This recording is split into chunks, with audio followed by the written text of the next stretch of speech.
President Trump was president. If you believe that, you should be allowed to drive. That's silly. That's dangerously wrong.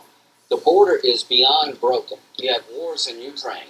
You have the Mideast on Hi guys, welcome back to Xcom 2. Enforcing the law, Joe Biden has been beyond reckless. He's taken a parole statute that's limited in nature and it's given 1 million people parole when on average Trump and Biden's administration gave 5,600 people parole.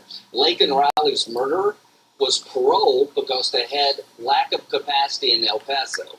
They let him out under the parole statute because they were full. There's nothing in the statute that says you can go because you're full, and he killed this lady. On and on and on. All of these women who've been raped and murdered have one thing in common. The people that killed them, raped them, and murdered them were in our custody and let go, I think, illegally. So Joe Biden better hope and pray there's presidential immunity, because when he allowed the killer of Laken Riley to be released on parole because lack of capacity, I think he's subject not only to lawsuit, but criminal prosecution if there's not presidential immunity. As I talked about with Senator Coons, that's a small number of people. I mean, obviously, most people who are coming here, they want a better life, they want opportunity. The ACLU, in praising this latest move by the president, allowing people who are here, they're married to American citizens, said this: the policy keeps committed, loving families together, which strengthens all of our communities. It's popular with voters. That's why the president is the type of humane and common sense action that has made America stronger. The vice president said the same thing. We want to keep families that already exist together. From the ACLU point of view, that's true. From the average American's point of view, what Biden did is a disaster. He took a can of gasoline and he poured it on fire. He unilaterally gave 500,000 people legal status, calling it parole in place. There's nothing in our law. He's the most lawless president ever on immigration, Biden is. There's nothing in our law called parole in place. There's nothing in our law allows him to forgive student loans. Biden's forgiving student loans, and you're paying for them. It's dangerous. So the idea is spreading around the world. Biden just gave amnesty legally to 500,000 people. Maybe I should keep coming. The reason the border is broken is Biden chose to overturn every policy Trump had. We had the most secure border in December 2020, the most lawless border now because of policy changes by Biden. And it's not a small deal, it's a big deal. The largest number of people on the terrorist watch list came in last year, only to be exceeded this year. I've never been more worried about a 9/11 than I am now, originating from a broken border started by a terrible decision to withdraw in Afghanistan. So, the world is on fire, folks, and Biden's not going to fix it. Okay, so why don't you guys fix it? That's what he says. You do. Right over here in the Capitol, that you guys know the problem, you agree there's a problem, and you you know haven't who fixed I it. am? I was in the game debate. The bill they introduced was a joke when it came to parole. Biden has paroled 1 million people in this country illegally, in my view. Trump and Obama presidency's 5,600 people parole based on 2 limited factors. The bill had nothing to do with parole. It allowed 5,000 people a day to come. That just incentivizes more illegal immigration. The border was secure. The wall was almost finished, and Joe Biden issued 96 executive orders changing remain in Mexico. Folks, the reason we're overrun now is because of the policy choices of Joe Biden. He could fix this without any congressional action. He chooses not to because he's an open borders president. Okay, I will say for the record, because we've had your friend Senator Langford on the show who said that 5,000, once you hit that in a week, everything closes down, nobody after that. You guys can debate that. But 4,999 every day. Okay, well, let's talk about foreign policy, because there's a lot brewing between the White House and Prime Minister Bibi Netanyahu. Ahead of his speech coming here on Capitol Hill, Politico reports this. The headline, no one knows what he's going to say. White House fears are mounting about his visit. Senator Chris Murphy said he's only about himself, and they're worried that he's going to come here and criticize our American president for not supporting them enough. They've been very public about that. Should you welcome a foreign leader to come speak on the floor in the House when you know possibly they're going to go after our sitting president? This is just not a foreign leader. It is the leader of Israel, our best friend in the region, one of our best friends in the world. Israel is surrounded by Islamic extremists who want to cut their throats literally. And here's what you need to understand. All those people that want to kill Israel want to kill you, Hamas, Hezbollah, and Iran. So I will welcome him here. Here's what bothers me the most. Slow-walking weapons to Israel makes the war go on longer. We need to be all in helping Israel, give them the weapons they need to win a war they can't afford to lose. Hamas says they'll keep doing it again and again and again until they destroy it. I believe Hamas. The great Satan's Iran, who's activating Hezbollah. So the administration tried to use weapons in Ukraine and Israel to micromanage wars. They tried to give Ukraine just enough to stay in the fight, not to win. They've been slow on artillery, slow on F-16, slow on tanks. Now they're slow with Israel. But I got a call just a few minutes ago. The Israelis see some progress, but I promise you this, when we come back, there will be oversight on the weapons delivery systems to Israel. Congress has voted in a bipartisan way to give Israel the bombs and the missiles they need to win a war they can't afford to lose. And we will be looking over Biden's shoulder to see if he's honoring the commitments made by Congress. The fact we're having this debate emboldens Hamas. The fact that we will not sanction the International Criminal Court for charging the Israeli Prime Minister and Defense Minister as war criminals is outrageous. Every time Biden does this, it juices up the terrorists. They see this as a separation between Israel and the United States, and it makes the war go on longer, and it's aiding and abetting the enemy even though they didn't want to. Keep us updated on those phone calls. Good to see you. Thanks for coming with us live. All right, up next, we're going to take a deep dive into all the biggest, thorniest cases at the Supreme Court. They're coming this week within days. Our expert legal panel is up next here on Capitol Hill.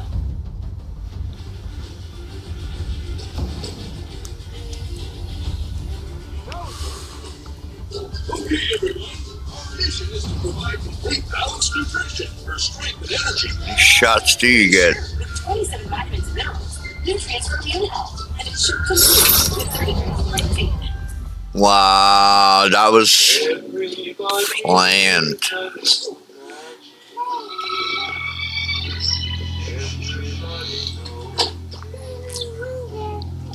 Chewy, a Citi client, uses Citi's financial expertise to help drive its growth and keep its supply chain moving, so more pet parents can get everything they need right when they need it, keeping more pets and families happy. With the love of moving our clients forward, for the love of progress. During an asthma attack, every second feels like an eternity. Primatene Mist works fast. It's clinically shown to open airways quickly. Get the #1 FDA-approved over-the-counter asthma inhaler. Primatene Mist. Breathe easy again. At St. Jude, we don't care who cures cancer. We just need to be the cure. It's a bold initiative to try and bump cure rates all around the world, but we should. It is our commitment. We need to do this. It's hard to run a business when you haven't done it. Make it easier on yourself. With Shopify, you can have your inventory, payments, and customers and sync across all the places you sell. Start your journey with a free trial today. Sometimes John wrestles with falling asleep, so he takes ZQL, the world's #1 sleep aid brand, and wakes up feeling like himself. Get the rest to be your best with non-habit-forming ZQL. Better days start with ZQL nights. I used to think I couldn't.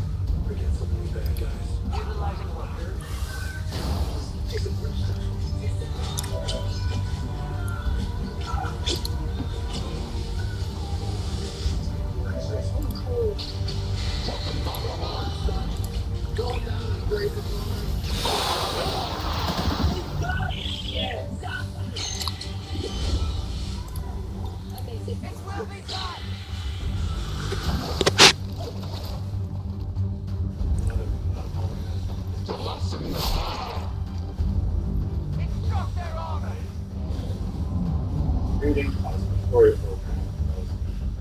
With their dog, they're reading stories to them.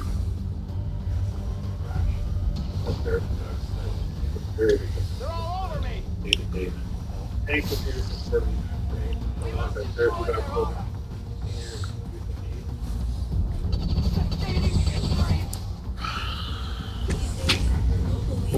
We're marching to the beat of a different drum, on a mission to support veterans, to have fun, and to welcome everyone to our ranks. You don't have to be a veteran to join the Legion. And as a member, you'll join thousands of others serving our veterans, our communities, and our country. Oh yeah, and our member perks program will save you thousands on shopping, dining, products, and services across the country. Join us at legion.ca. to you live from the Supreme Court with 14 cases left to be decided in the coming week. At the top of nearly every watch list is a decision about President Trump's assertion that he has immunity, shielding him from criminal liability in special counsel Jack Smith's case against him, citing actions President Trump took during the final days of his presidency. There's also a case involving a January 6th defendant, whether the Justice Department wrongly charged him under a specific obstruction statute that was also used to charge hundreds of other January 6th defendants and President Trump too. There's also another abortion case, a case testing the boundaries of authority for federal agencies, another one that will impact whether cities and states can ban hopeless encampments, and many more. Joining me now to discuss the court's biggest week of the year, Fox News contributor and George Washington University law professor Jonathan Turley, also the author of a brand new book, The Indispensable Right, Free Speech in an Age of Rage, and former Principal Deputy Assistant Attorney General Tom Dupree. Gentlemen, good to see you again. Different setting. A field trip. It is a field trip to where all the action is going to be this week. So let's start with the immunity case, because there are those who feel like it should have been delivered long ago. An opinion piece in the New York Times says something's wrong about how long it's taken the justices. This court has lost the benefit of the doubt for myriad reasons, including its willingness to act quickly in cases that benefit Republican interests. They say there's something going on here. I totally disagree with that, Shannon. It looks quiet this morning, but there's a beehive of activity behind those marble walls. They're finishing up the immunity decision and the other key decisions we're waiting for. On the immunity decision, look, the Supreme Court is going to be writing for the ages. This is a case that is not just going to resolve or address the cases against President Trump. It's going to be a rule of constitutional law that will affect all United States presidents going forward. They want to get it right. And I, for one, am not going to fault them if they take an extra week or an extra 2 weeks to make sure that they write a thorough, correct, accurate, constitutionally sound opinion. Yeah, and you referenced this statement from Justice Gorsuch during the arguments. He said, "We are writing a rule for the ages." That takes time. It does, and people need to understand is that this is a critical line between the president and the rest of the world, particularly Congress and the courts. There are some issues still remaining in the Constitution that Two mutons, This is one of those, and the court is Guys always are shying away genius. from sort of tackling this issue. They now have to, and that means they have to get it right. And what you heard from the justices on both sides of the ideological spectrum, I thought was really serious efforts to try to get it right. Not that they agreed, but unlike the media, unlike the commentators, those 9 justices had a civil, and one of the best discussions I've ever heard in the Supreme Court is they tried to probe where this line is. And none of the justices seemed that satisfied. Well, let me put it this way. The court as a whole did feel satisfied with the extreme positions of either the Trump team or the lower court. They seem to be looking for something more nuanced. Yeah, and the whole conversation about whether if they gave this sweeping immunity that the Trump team would like, the worries about allowing somebody to take office knowing they could do anything with no repercussions at all. It sounds like they're going to find some level of immunity and then have to decide what were the official acts that would get some of that protection. And that could take some time. It could kick this thing back to the lower court, extending the whole case. Okay, the other big one that we're waiting on, well, there are many, it depends on your opinion, but January 6th, there's a defendant who brought his claim saying this obstruction statute that they used was not right. Now, it applied to hundreds of others. It's part of the case against President Trump. I want to read the statute. It says, whoever corruptly obstructs, influences, or impedes any official proceeding or attempts to do so shall be fined or imprisoned. Jonathan, that gets to what happened on January 6th. Well, there is a huge amount at stake here because obstruction of an official proceeding was the common denominator running through hundreds of cases. The Department of Justice is like a gambler in Vegas that would only bet on red.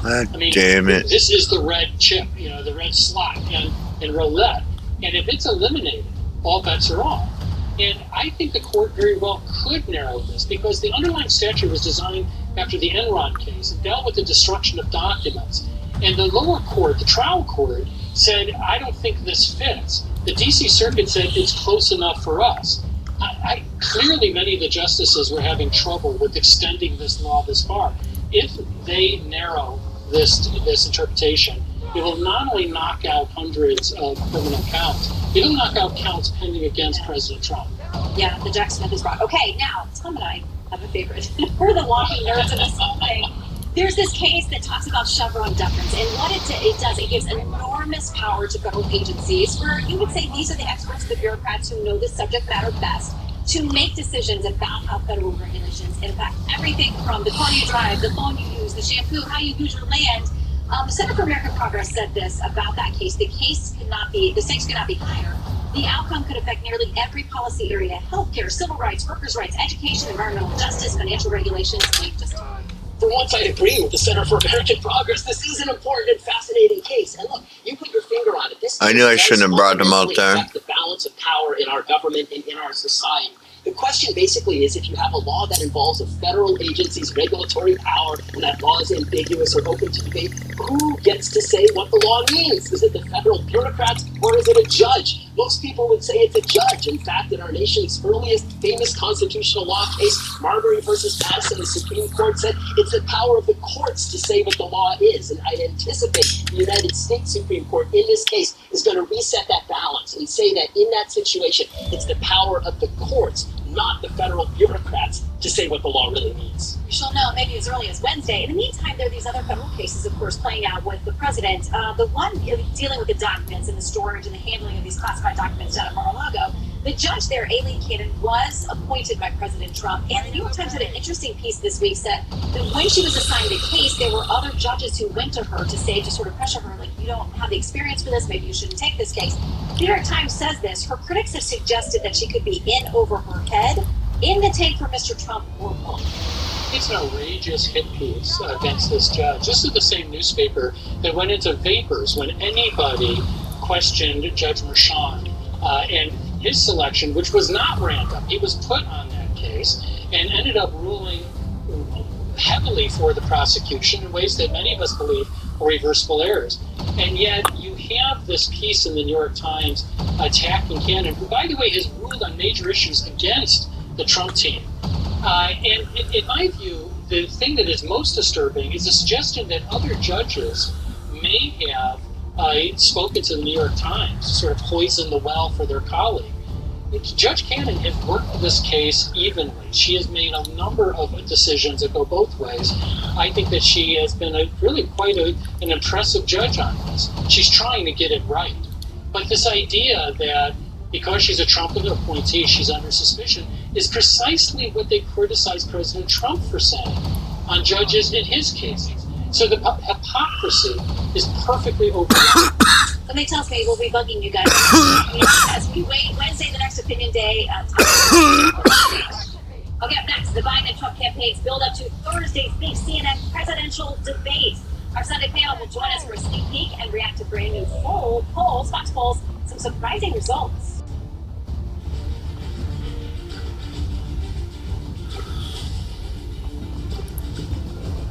Here's to getting better things. Here's the BT Scoop every Thursday. Help fuel today with Boost High Protein. Complete nutrition you need without the stuff you don't. So, use it. Boost! Always dry scoop before you run. Listen, hot dog diet got me shredded. It's time we listen to science. One A Day is formulated with key nutrients to support whole body health. One A Day, science that matters. This is our last chance to help save thousands of Holocaust survivors who are suffering in the former Soviet Union today. The needs that these forgotten Jews have are something beyond anything you can imagine. Have you eaten this morning? I ate the carrot, so I ate half of it yesterday. And this is what she ate in 2 days, 1 carrot. Please pray for me. The International Fellowship of Christians and Jews began this ministry to help elderly Jews living in horrible poverty around the world. We urgently need your gift of $25 now to help provide one survival food box with all of the foods they critically need for their diet for 1 month. When you call right now, your gift's impact will be doubled to help save lives. It breaks my heart to know that there are Holocaust survivors who suffer to this very day. Now, with pensions of less than $2 per day, they live in some of the poorest conditions imaginable. I believe in God, but I sometimes feel maybe He forgot me. Perhaps you can tell my story, and I will find a matching soul that will understand. I face hunger again. Please don't delay. Call, scan, or go online now to help rush one survival food box to a Holocaust survivor. When you call right now, your gift's impact will be doubled to help save lives. This is what God wants from us. Just feed the hungry. If you hear God's voice, I'm asking you to act now. Do it when it's on your heart. Pray that they'll know in their final months that you're not alone.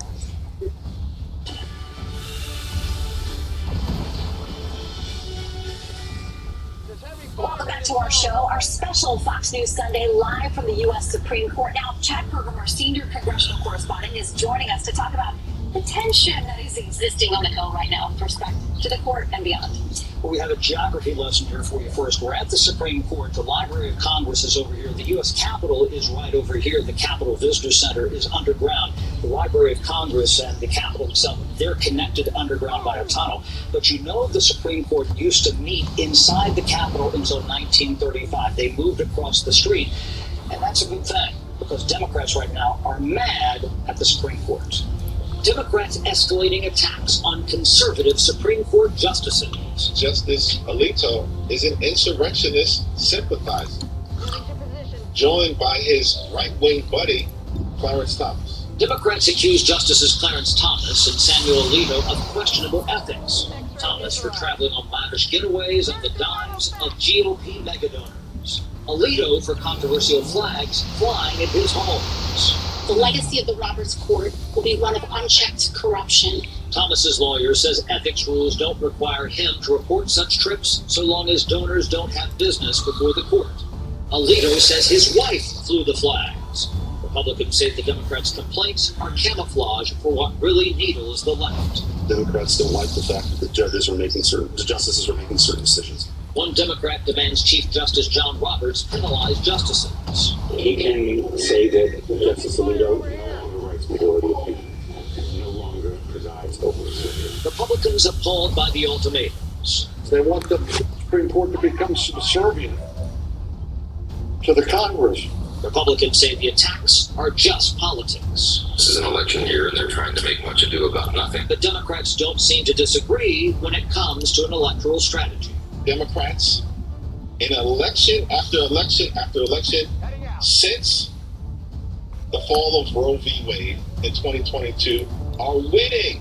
So Democrats have three opponents this fall. Republicans, former President Trump, and the Supreme Court. Shannon? All right, our thanks to Chad Pergram. Now for our Sunday news, we're joining us just down the hill from the back to Fox News Washington Bureau. USA Today White House correspondent Francesca Chambers, Townhall.com editor and Fox News contributor Kitty, founder and chairman of the Faith and Freedom Coalition Ralph Reed, and 2020 Biden campaign surrogate Kevin Walling. Hello, guys. I hope you're enjoying the air conditioning. So glad to have you with us. All right, let's start here. There are warnings from Democrats who are worried about what President Biden has to do when he shows up on Thursday at the CNN presidential debate. Here's Van Jones. If Biden goes out there and messes up, it's game over. If he walks out there and a week later he's lower in the polls, it's panic in the party. But Francesca, if he shows up and has a good night, that could be a huge boost too. Well, the Biden campaign, Shannon, is already saying that they don't expect there to be a major jump in the polls or an effect really at all in the near term. They see this as more of an opportunity to organize and get their supporters engaged in this election. Indeed, they are saying in a memo just this morning again that when you have these two candidates who have already been well defined, they're the same two candidates who ran last time, that much of the electorate is already locked in, and it's a small group of voters who are going to ultimately decide this election. So we know that debate prep is different for these two as well. President Biden at Camp David with advisors spending days getting ready for this. Our Alexis McAdams, reporter for Fox, was with President Trump last night on Saturday and asked him about debate prep, and he said, this is it, getting out, answering questions, talking to people. Reuters talked to someone who cautioned that maybe is not the best approach. Alex Schroeder, who's a professor of journalism at Northeastern University, says there's some risk in a less formal approach for Trump, who, like Biden, has not debated in 4 years. Quote, debating is a very specific thing. It doesn't really pay to just show up. Ralph. Well, I certainly don't disagree with that, but I think it's pretty an even game because neither one of these candidates has debated in in the last 4 years. I mean, Biden really didn't have a primary. Trump was so far ahead that he made a decision not to participate in the primary debate. So they're both in a situation where they didn't get seasoned. The fucking lunch with you. Yes, I was with the president, meaning Trump, former President Trump, yesterday. He was at our Faith and Freedom Conference. This guy's in the zone. He's ready. And by the way, I expect Joe Biden to be ready. I mean, the idea that he's not going to be able to get up for a moment this critical, that is going to be a defining inflection point in this campaign and could well determine whether or not he's voted out of office or not. They're going to make sure he's ready, and I think it's going to be game on for both of these candidates Thursday night. And it will be interesting to see if they go heavier on policy or heavily on personality, because we know that they're going to talk about character, fitness for office, all of these kinds of things. But our new Fox News polling this week, when we asked what is this year's presidential election mostly about, issues and who can do a better job, so more than policy wing, that was 59%. Character and fitness to serve was 29%. So Kevin, how should that factor into how both of the sides look at going at this thing? Because we know there are going to be some personal jabs. I don't think these two will be able to resist. There certainly will be, Shannon, but I'm hopeful that it will be a substantive debate on the issues. Of course, it's a different format than in previous cycles with that mute button that we talked about, with the fact that there's no audience. So I certainly think both of these individuals are going to bring their A game. To Ralph's point, this is the first time they've actually been in the same space since the last debate 4 years ago. So certainly I think it's going to, again, focus on these issues. Of course, the timing of the Supreme Court decisions that you just talked about might weigh heavily in terms of the conversation on Thursday night. But that Fox News polling actually shows some wind at the president's sails. The fact that now he's leading the former president by 2 points. The first time we've seen a poll where the President Biden is leading the former president since last October. And more importantly, he's leading with independents by 9 points in that poll. To Francesca's point, with so many people's minds made up, those independents are going to be who actually makes the next president take office next January. Yeah, a lot of good news trending the White House's way, the president's way in that polling, as you said, him with a 50 to 48 point lead head to head when you look at these two matching up nationally. Now, there are several key states that we keep paying attention to because they're really going to make all the difference. Now, in Pennsylvania, the Wall Street Journal talks about the fact that there are an average of polls that give Trump a slight edge there, that he is doing things like he did last night. He went into Philadelphia, a place that is very blue and not traditionally a place that would be a stronghold or a winning place for Trump. And we would guess that's probably going to be the same thing this time around. But he's going to different constituencies and places that he thinks that he can move some ground. Now, in that Wall Street Journal piece, they say this. In a CNN exit poll in 2020, 92% of Black Pennsylvania voters polled before they voted for Mr. Trump. Only 7% before they voted for Mr. Trump. This month's Chimera survey found that the president's Black support has fallen to 68%. While the former president's share has been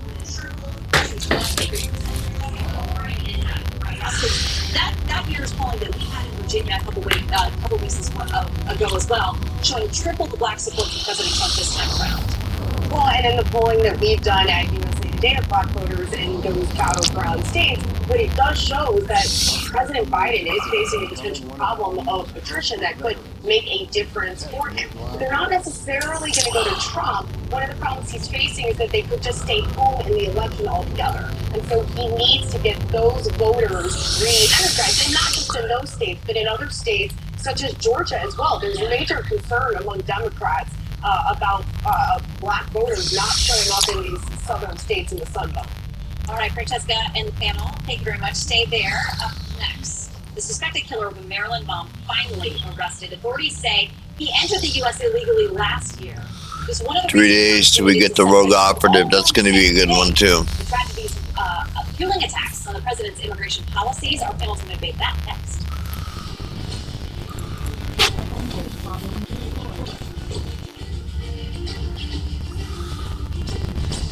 I know this might seem out of the blue, but I was wondering if you might pray with me real quick.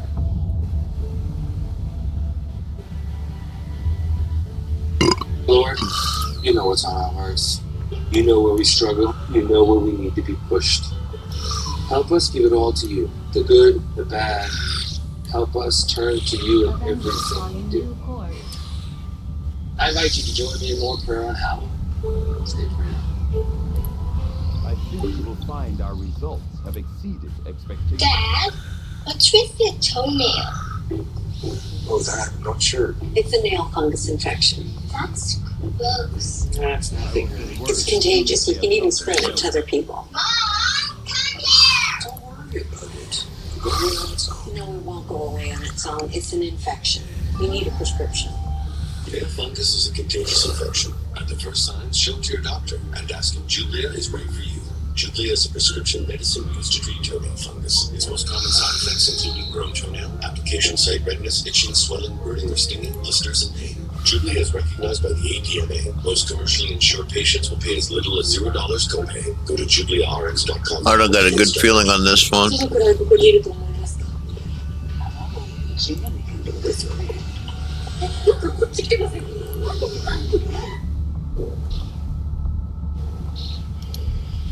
Vision works. See the difference. New concerns over Biden and China. I've never seen a president so close to an enemy government. Peter Schweizer has the latest. Plus, Charles Payne talks the economy on Life, Liberty, and Levin. I used to think it couldn't. This is a very special place, very special. Save it, just in case. I'd like to welcome someone here very soon. But I got a bad feeling on this one, boys.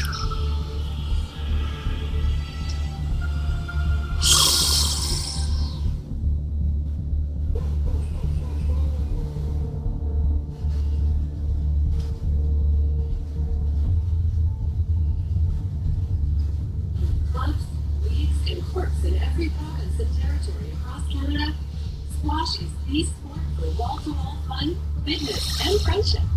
From coast to coast to coast. Learn to play and you'll want to do it every day. Squash. Play inside the box.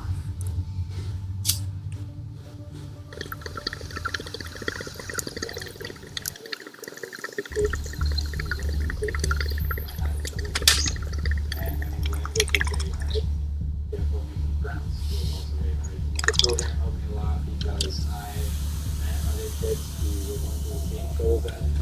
So I was able to relate and find somewhere where I could fit.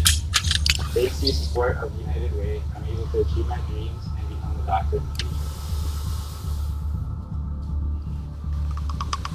Is responsible for the criminal act. The criminal who committed this heinous act should be held accountable to the fullest extent of the law and forcefully so. And as far as I'm concerned, the administration has the blood of Rachel Warren from their. That was Homeland Security Secretary Alejandro asked about the murder of Maryland mom Rachel Warren. The suspect is an illegal migrant who crossed the border in 2023. And that was Warren's half-sister, you heard there, Erin, blaming the Biden administration for Rachel's death. We are back now with the panel. Katie, I want to start with you. You're the editor-in-chief over at townhall.com. And I noted this piece by Guy Benson. He said, leftists, how Save this. draw attention to all those violent crimes committed by illegal aliens. We're told that this is And catch you guys next time. All right, peace. Any percentage of people who come here, but